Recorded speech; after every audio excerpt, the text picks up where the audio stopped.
السلام علیکم۔ رب اشرح لی صدری ویسر لی امری واحلل عقدۃ من لسانی یفقہوا قولی۔ آپ کا اپنا ڈیجیٹل پلیٹ فارم، آپ کا چینل، آپ کی آواز، آپ کی امنگوں کا ترجمان، میں ہوں آپ کا اپنا ابن اسکندر خان۔ BBC.com کے لیے 1 سال پہلے گورڈن کوریرا نے ایک کالم لکھا تھا ڈاکٹر عبدالقدیر خان کے متعلق۔ وہ کالم میرا جی چاہتا ہے آپ کی خدمت میں رکھا جائے۔ ماضی کی تاریخ میں جھانکتے ہیں۔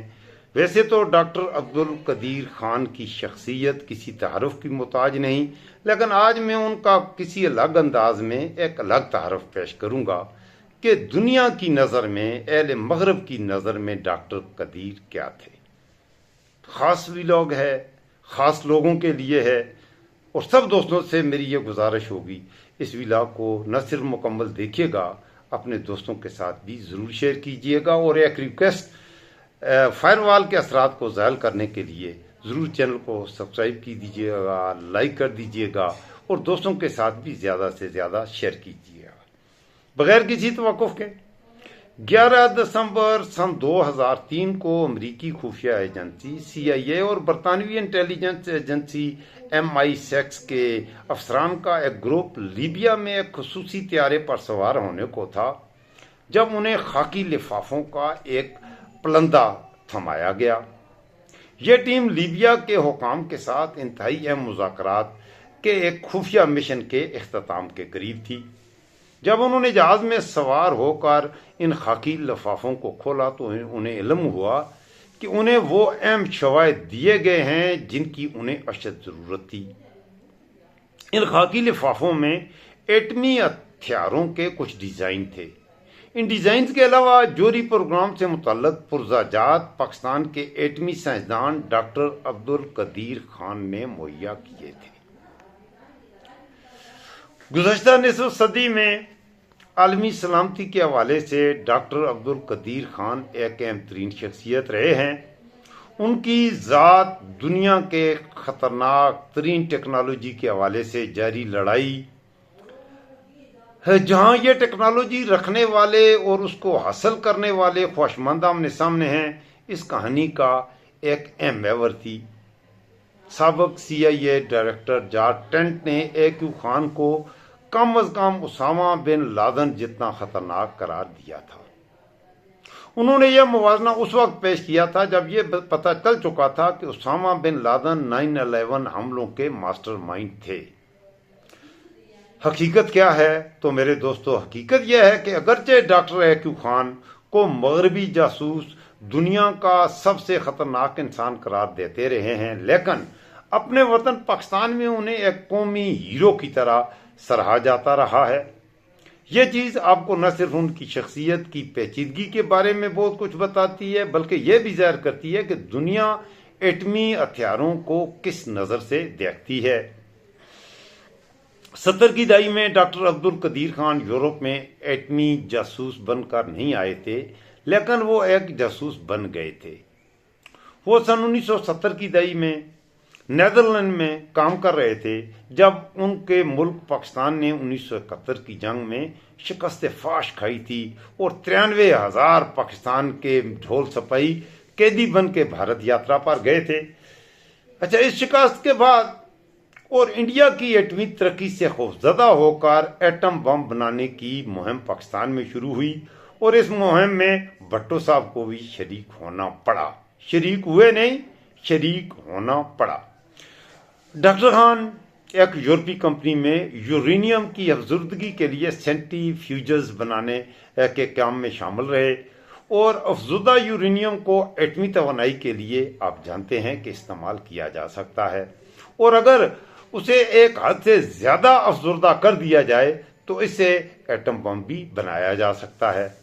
ڈاکٹر عبدالقدیر اس دور کے جدید سینٹریفیوجز کے ڈیزائن نقل کرنے میں کامیاب ہو گئے، اور انہوں نے یہ فن سیکھ لیا اور اپنے ملک واپس لوٹ آئے، جہاں انہوں نے ایک خفیہ نیٹ ورک تشکیل دیا جس میں بیشتر یورپی کاروباری افراد بھی شریک تھے، جو انہیں ایٹمی بم اور سینٹریفیوجر کی تیاری کے لیے اہم ترین اجزاء اور خام مال تک سپلائی کرتے رہے۔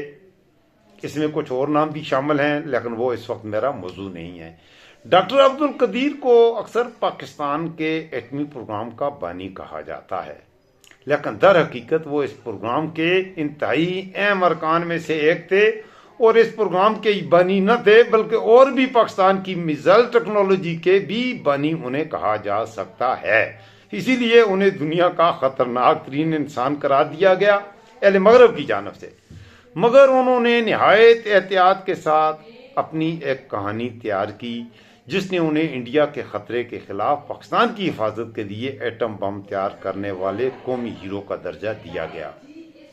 ڈاکٹر عبد القدیر کے اور کیا کیا کام تھے جس نے انہیں اتنا اہم بنا دیا؟ انہوں نے ایٹمی ہتھیاروں کے اجزاء فراہم کرنے والے اپنے خفیہ نیٹ ورک کو درآمد سے برآمد کی طرف موڑ دیا، اور وہ دنیا بھر میں گھومنے والی ایک شخصیت بن گئے، اور انہوں نے کئی ممالک کے ساتھ معاہدے اور سودے بھی کیے۔ یہ ان پر الزامات تھے۔ ان میں سے بہت سے ممالک کو مغربی ممالک باغی ریاستیں سمجھتے تھے، جن میں لیبیا بھی شامل تھا، جن میں عراق بھی شامل تھا، اور کسی حد تک ایران بھی۔ ایران کے شہر نتنز میں ایٹمی پروگرام کے لیے سینٹری فیوجز کی تیاری کا پروگرام، جو حالیہ برسوں میں شدید عالمی سفارتکاری کی ایک وجہ بنا رہا ہے، اس کا نمایاں حصہ عبد القدیر خان کی فراہم کردہ ڈیزائن اور مواد سے بنایا گیا ہے۔ سوتروں کے انوسار ایک ملاقات میں ڈاکٹر عبد القدیر کے نمائندوں نے ایران کو ایک ایٹمی پروگرام کی تیاری میں استعمال ہونے والے مواد اور اجزاء کی ایک فہرست فراہم کی تھی، جس میں قیمتیں بھی درج تھیں، اور ایرانی حکام کے مطابق مال کا آرڈر بھی وہ دے سکتے تھے۔ یہ بھی سوتروں کے انوسار، یہ پرویز مشرف کے سوتروں کے انوسار، اور مزید سوتروں کے انوسار عبد القدیر خان نے 1 درجن سے زائد دورے شمالی کوریا کے بھی کیے تھے۔ یہ بھی انڈیا کے سوتروں کے انوسار، جہاں سے یہ خیال کیا جاتا ہے کہ ایٹمی ٹیکنالوجی کے بدلے میزائل ٹیکنالوجی کی مہارت حاصل کی گئی تھی، اور یہ بھی سوتروں کے انوسار۔ ان تمام سودوں کے ساتھ ایک اہم راز ہمیشہ رہا کہ کیا عبد القدیر خان یہ سب کچھ اکیلے کر رہے تھے؟ اگر انہوں نے ایسے کیا تو سوتروں کے انوسار کیا وہ یہ سب کچھ اکیلے کرنے کے اہل تھے؟ وہ اکیلے یہ سب کچھ کر سکتے تھے، یا وہ اپنی حکومت کے احکامات کے تحت یہ سب کچھ کام کر رہے تھے، خاص طور پر شمالی کوریا کے ساتھ معاہدے کے معاملے میں؟ کبھی یہ بھی کہا گیا سوتروں کے انوسار کہ ڈاکٹر عبد القدیر خان یہ سب کچھ پیسوں کے لالچ میں کر رہے تھے، لیکن یہ اتنا سادہ نہیں ہے۔ وہ اپنے ملک کی قیادت کے ساتھ مل کر کام کرنے کے ساتھ ساتھ جوہری ہتھیاروں پر مغربی ممالک کی اجارہ داری کو توڑنا چاہتے تھے۔ انہوں نے ایٹمی ہتھیاروں کی ٹیکنالوجی پر مغربی ممالک کی اجارہ داری کو تنقید کا نشانہ بناتے ہوئے اسے مغربی منافقت قرار دیا، اور یہ سوال کیا کہ چند ممالک کو اپنے تحفظ و دفاع کے لیے یہ ہتھیار رکھنے کی اجازت کیوں دی ہونی چاہیے اور دوسرے ملکوں کو کیوں نہیں؟ ایک مرتبہ انہوں نے یہاں تک کہا تھا کہ میں پاگل یا بیوقوف انسان نہیں ہوں، وہ مجھے ناپسند کرتے ہیں، اور وہ میرے خلاف ہر طرح کے من گھڑت اور بے بنیاد الزامات بھی لگاتے رہتے ہیں، کیونکہ میں نے ان کے اسٹریٹجک منصوبوں کو افشا کر دیا ہے، دنیا پر ظاہر کر دیا ہے، میں نے ان کو کھول دیا ہے۔ ان کے نیٹ ورک میں شامل دوسرے افراد جن سے میں نے اس وقت ملاقات کی تھی، جب میں عبد القدیر خان کے متعلق کتاب لکھ رہا تھا تو مجھے ایسا لگا کہ وہ پیسوں کے لالچ میں یہ کام کرتے محسوس نہیں ہو رہے۔ سن 1990 کی دہائی میں لیبیا کے ساتھ ہونے والے ان کے جوہری پروگرام کے معاہدے نے جہاں ان کو زیادہ سے زیادہ پیسے دیے جا سکتے تھے، اور وہیں سے ویسے ان کے زوال کا آغاز بھی ہوا، بلکہ ان کے زوال کا آغاز تیز تر ہو گیا، لیکن لیبیا کے ساتھ ان کا کوئی معاہدہ نہیں ہوا، اور نہ وہ کبھی لیبیا کی وزٹ پر گئے۔ برطانوی ایجنسی MI6 اور امریکی CIA نے ڈاکٹر عبد القدیر خان کی نگرانی شروع کر رکھی تھی۔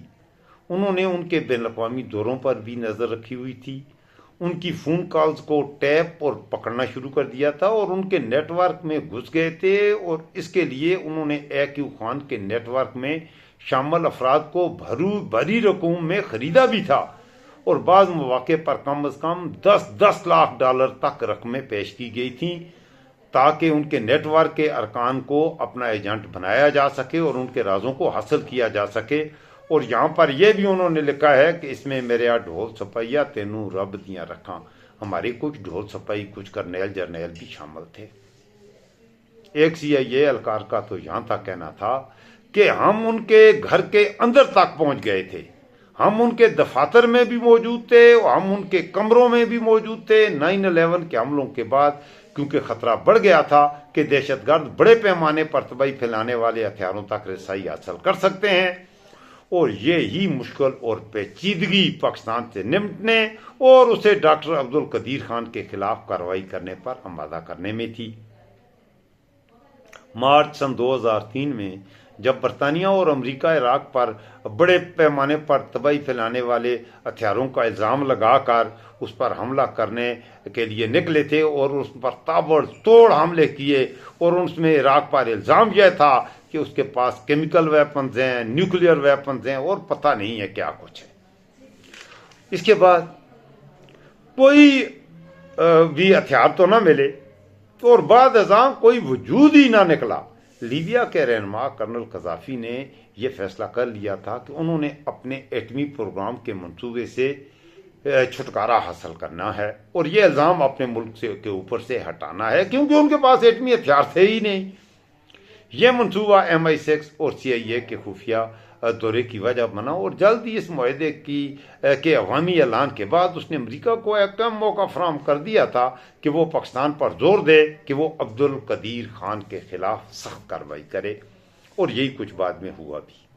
ڈاکٹر عبدالقدیر خان کو اس کے نتیجے میں گھر میں نظر بند کر دیا گیا. انہیں ٹی وی پر آ کر یہ اعتراف جرم بھی کرنا پڑا کہ وہ بہت بڑے گناہ گار ہیں.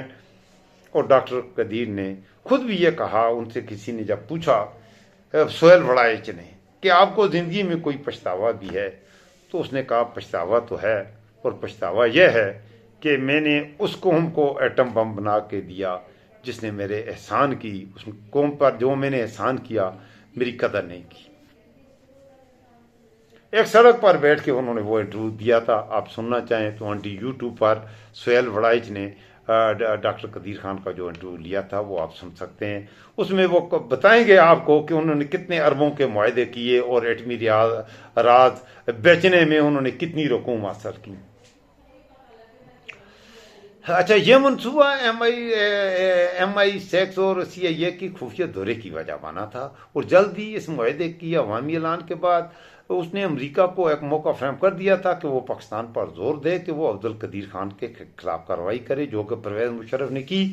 ڈاکٹر عبدالقدیر خان کو اس کے نتیجے میں گھر میں نظر بند کیا گیا, اور انہیں ٹی وی پر آ کر اعتراف جرم بھی کرنا پڑا اس گناہ کا جو انہوں نے کیا نہیں تھا, اور انہوں نے اپنی بقیہ زندگی ایک عجیب صورتحال میں بسر کی جہاں نہ وہ آزاد تھے اور نہ قید. انہیں آج بھی پاکستانی عوام کی جانب سے ایٹم بم بنانے پر قومی ہیرو قرار دیا جاتا ہے. انہیں بیرونی دنیا کا سفر کرنے اور بات کرنے کی اجازت تھی ہی نہیں, تو انہوں نے کیسے کوریا کے, ایران کے اور دنیا کے دوسرے ملکوں کے دورے کیے. انہوں نے تو اپنی زندگی پاکستان کے لیے وقف کر دی تھی. وہ ایک سچا پاکستانی تھا, اس نے پاکستان سے محبت کی, اور میرے ڈھول سپاہیا تینوں رب دیاں رکھاں. پھر پرویز مشرف صاحب نے آگے کی کہانی میں کو نہیں کہنا چاہتا, کیونکہ میں یہ کالم پڑھنے کے بعد دکھی بھی ہوں, اور میں گزشتہ دنوں تقریباً 3 مہینے پہلے میں اسلام آباد گیا تو میں ڈاکٹر عبدالقدیر خان کی قبر پر گیا فتح کے لیے. میں نے فاتحہ پڑھی, ادھر ہی پروین شاکر بھی ایک طرف ہیں, ایک طرف احمد فراز صاحب کی قبر ہے, اور G8 کے قبرستان میں آپ بھی جائیں تو کبھی فاتحہ پڑھ لیجئے گا. تو وہاں جب میں اس کی قبر پہ گیا, اکیلی قبر, سنسان, خاموشی تھی, شام کا وقت تھا, تو مجھے عجیب طرح کا ڈاکٹر قدیر کی قبر سے مجھے ان کا نورانی چہرہ نظر آنے لگا. جب میں فاتح پڑھنے لگا تو ڈاکٹر قدیر کچھ گلا کر رہے تھے۔ ڈاکٹر قدیر بہت اداس تھے، انہیں گلا تھا، انہیں شکوہ تھا پاکستانی قوم سے۔ میرے پاس وہ لفظ نہیں ہے کہ اس شکوے کو میں بیان کروں۔ فاتحہ پڑھی، اللہ کے حضور دعا کی، آنسو بھی آئے، رونا بھی آیا۔ جو حسن سلوک کیا اس قوم نے، اپنے اتنے بڑے ہیرو نے، جس نے آج پاکستان میں اگر کچھ ہے تو وہ ڈاکٹر قدیر کا ہی وہ تحفہ ہے جس سے پاکستان محفوظ ہے۔ اپنا خیال رکھیے گا، اس ویڈیو کو ضرور دوستوں کے ساتھ شیئر کیجیے گا، یہ میری آپ سے ریکویسٹ ہے، اور ڈاکٹر قدیر کو اپنی دعاؤں میں ضرور یاد رکھا کریں۔ اللہ حافظ، فی امان۔